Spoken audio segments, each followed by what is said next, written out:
Line अच्छी है, मेरे भरोसे पर टूटने मत देना। और यदि भरोसा पक्का है ना, शंकर जी को रामचरितमानस में विश्वास कहा। तुलसीदास जी कहते हैं शंकर विश्वास रूपिणो, शिव विश्वास। मेरे जीजाओं, मेरी जीजियों, मेरी बेटियों, मेरे बेटाओं, अगर आपका विश्वास पक्का है ना, अगर विश्वास पक्का है तो ये निश्चित है कि मेरा महादेव तुम्हारी झोली भरने में देरी नहीं करेगा। पक्का भरोसा दृढ़ रखना, भरोसे को कम मत होने दो। और जो कहते हैं भगवान हमारी नहीं सुनता, उनसे निवेदन करूंगा किसी कथा के पंडाल में बैठकर, जब कुबेरेश्वर धाम से मेरा कुबेर भंडारी कथा वाचने के लिए आया हो, मेरा कुबेरेश्वर धाम से कुबेर भंडारी जब कथा वाचने के लिए आए, उस पंडाल में 7 दिन 5 दिन बैठकर विनती कर कर देखना, अगले पंडाल में तो खुद पत्र लेकर पहुंचेगी कि मेरे बाबा ने मुझे ये दिया है।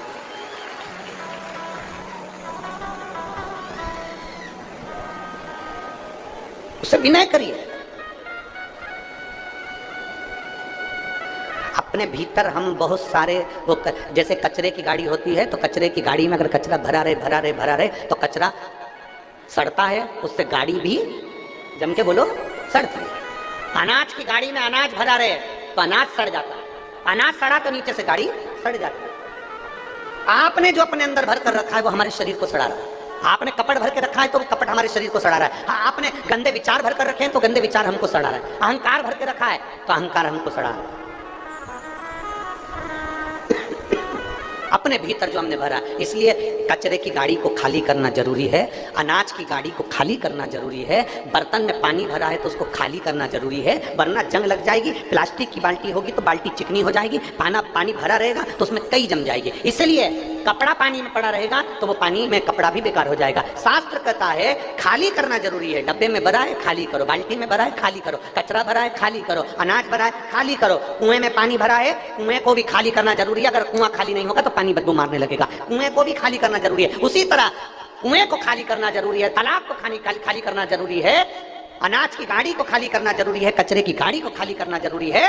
तो ये एक बात याद रखना, अपने दिल को भी महादेव के सामने कहकर खाली करना जरूरी है। खाली करो।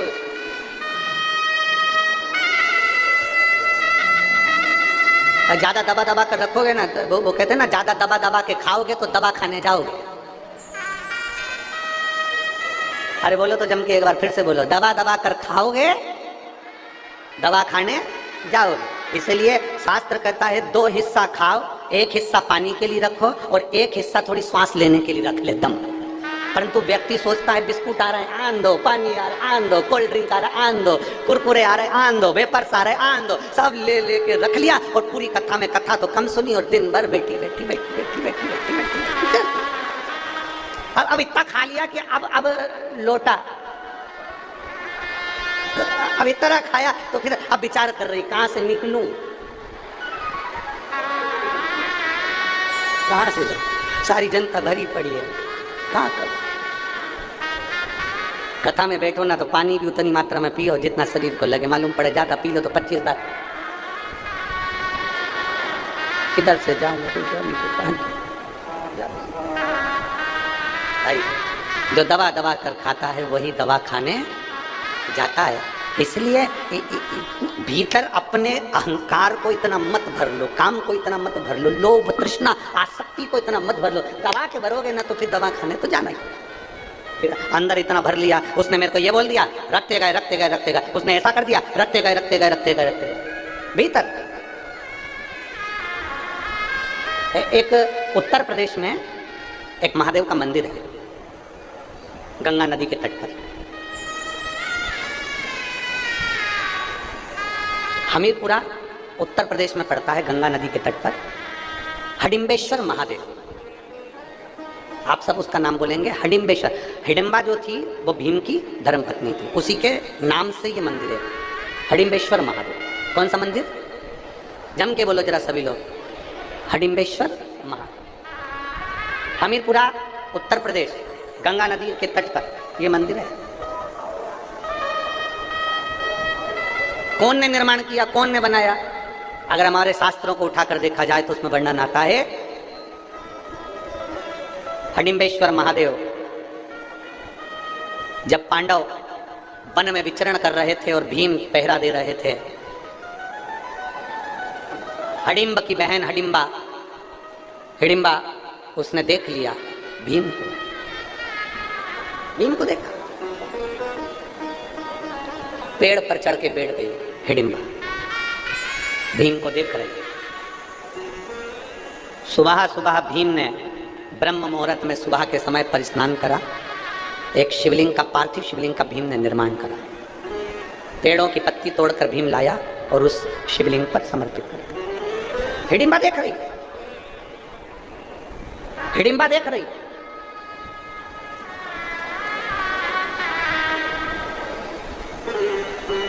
हमीरपुरा उत्तर प्रदेश में हडिम्बेश्वर महादेव गंगा नदी के तट पर, जो उत्तर प्रदेश के रहवासी हैं वो दर्शन करते होंगे वहां।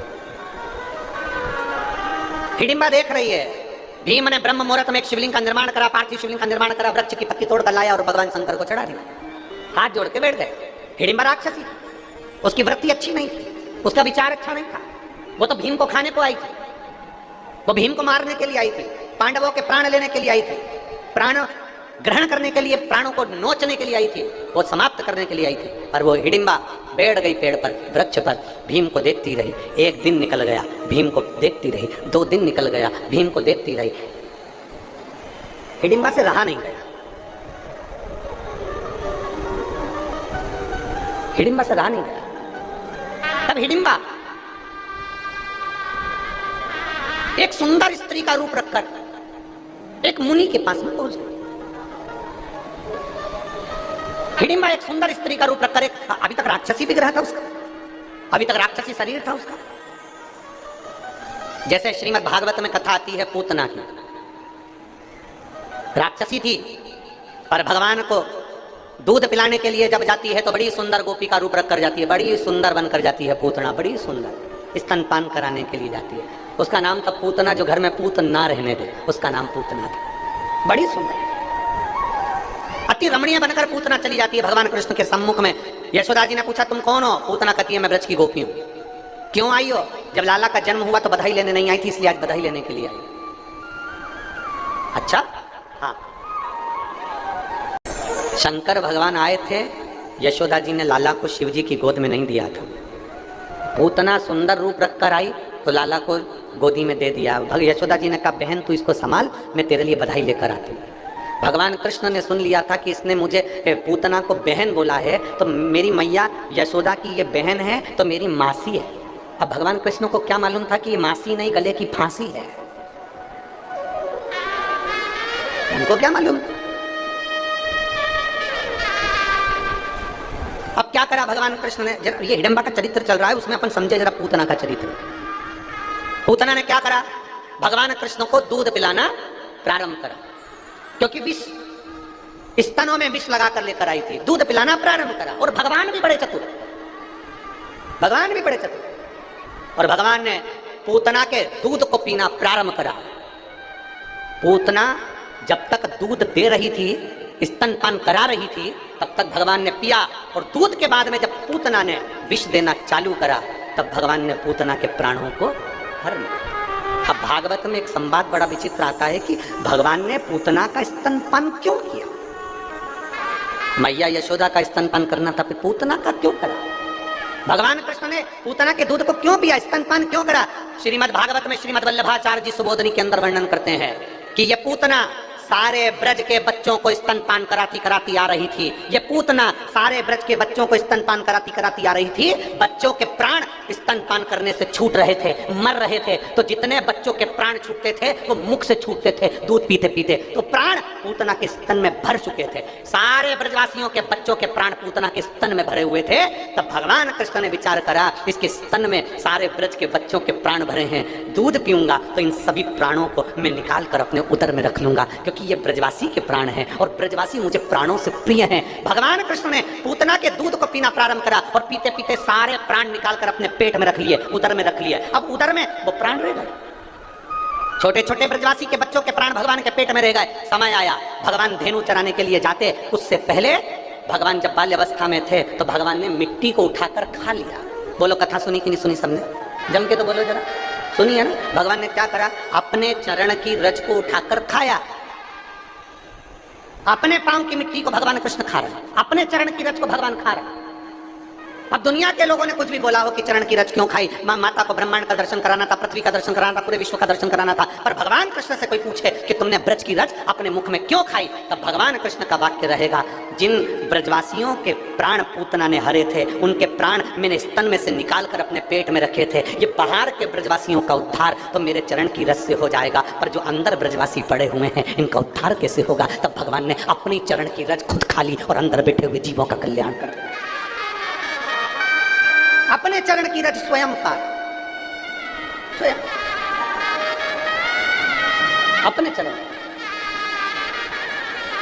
हिडिंबा देख रही है, जैसे पूतना सुंदर स्त्री का रूप रख कर गई थी, वैसे हिडिंबा बड़ी सुंदर रूप धर कर गई, एक मुनि के सामने पहुंच गई। अड़भंग मुनि अपने वेश में आनंद लेते हुए चल रहे थे। चरण प्रणाम, हिडिंबा ने सुंदर स्त्री का रूप रखकर पहली बार किसी मुनि को प्रणाम करा। ये जब जब साधु संतों को देखती थी तो खा जाती थी, आज पहली बार प्रणाम कर रही है। जरा विचार करिएगा, भीम को शिवलिंग की पूजन करते हुए देखा तो हिडिंबा का विचार बदल गया। अब उसने मुनि को, संत को खाया नहीं, उनको प्रणाम किया है। प्रणाम। लोग कहते हैं, इतने सारे लोग कथा में आते हैं, क्या सबका मन बदल जाता है? हम कहीं नहीं बदलता, थोड़ा बहुत तो असर आता होगा। थोड़ा बहुत भी अगर असर आ गया ना शंकर की भक्ति का तो बहुत है, उतना धीरे धीरे धीरे धीरे रमता जाए, रमे। और महाराज अभी तक हिडिंबा ने मुनि को, संत को, साधु को, सन्यासी को पकड़ कर खाया था, आज पहली बार मुनिवर के हाथ में हाथ जोड़ रही है हिडिंबा, और हिडिंबा ने हाथ जोड़ा, मुनिवर प्रणाम किया, नमन। मुनिवर से पूछा, मुनिवर मेरे को आपसे पूछना है, मैंने देखा है मिट्टी का कोई एक ऐसा पिंडी जैसा बनाता है और उसकी पूजन करता है, उसका विधान क्या है? हिडिंबा को मुनि ने कहा, ये पिंडी नहीं, ये शिवलिंग है, और जो शिवलिंग की आराधना करता है, 7 वृक्ष की पत्ती को लाकर महादेव के ऊपर समर्पित करता है, उस धूलवश भी एक बेलपत्र अगर महादेव को चढ़ जाती है, मुनिवर ने कहा उसकी मनोकामना पूरी हो जाती है। हिडिंबा ने कहा जो मांगेंगे वो मिल जाएगा, मिल जाएगा। मैं जिस पुरुष को देखी हूं, क्या वो मेरा पति बन जाएगा? बन जाएगा। तुम मांग कर देखो। राक्षसी ने केवल पूजन करते हुए देखा तो उसने मन में विचार कर लिया, राक्षसी। आपको अगर शंकर के मंदिर में जाता हुआ कोई देखे और मंदिर जाना चालू कर दे, समझ ले उसका कल्याण होने वाला है। आप शंकर की कथा में जा रहे हैं और कथा में जाते हुए, शिव महापुराण के महत्तम में लिखा है, जब कोई नारी, पुरुष, बच्चा, बूढ़ा, कोई भी शिव पुराण की कथा सुनकर जब वो अपने गांव में जाता है तो गांव में जो उस मनुष्य का, उस पुरुष का मात्र दर्शन कर लेते हैं तो उनके पितर भी पार उतर जाते हैं। इतना वर्णन शिव पुराण में लिखा है। शिव महापुराण में लिखा है, श्री शिवाय, जम के बोले जरा, श्री शिवाय नमस्तुभ्यम। बोलने वाले के मुख का मात्र दर्शन कर ले तो 71 पीढ़ी में करे हुए सारे पाप छिन्न हो जाते हैं और जीव तीर्थों के दर्शन का फल पा लेता है। उसका मुख का दर्शन, उसके केवल मुखाग्रविंद का दर्शन। अब इतने सारे आप लोग हो, श्री शिवाय नमस्तुभ्यम बोलकर जाते हो, लोग आपका दर्शन करते होंगे, मुख देखते होंगे, आपका चेहरा देखते होंगे, आपका स्वरूप देखते होंगे, कितनों का कल्याण कर देते हो, कितनों का। कीजिए, बोलो। घर में बेडरूम होता है, जम के तो बोलो। ड्राइंग रूम होता है, वॉशरूम होता है, ठीक है, तो फिर घर में एक रूम कंट्रोल रूम भी होना चाहिए।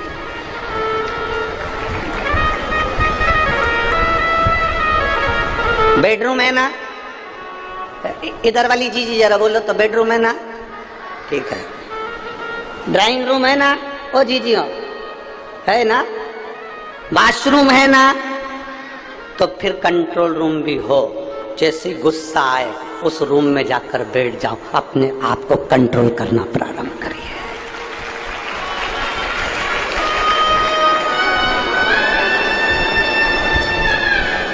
मुख पर गालियां आए, उस रूम में जाकर बैठ जाओ, गालियों पर कंट्रोल होना जरूरी है। गलत विचार आए, कंट्रोल रूम में पहुंच जाओ, कंट्रोल करिए अपने गलत विचारों पर। आपकी वाणी अब शब्द बोल रही है, किसी व्यक्ति के लिए अब शब्द तुम्हारे मुख से निकल रहा है, किसी के लिए आड़ा टेढ़ा निकल रहा है, किसी के लिए गाली निकल रही है, किसी के लिए ताने निकल रहे हैं। अपने भीतर जो भरा है वो ही तो बाहर निकल रहा है, जो भरा है वही तो निकल रहा है। गुलाब जामुन खाओगे, आम की डकार आएगी क्या? अरे बोलो तो जम के।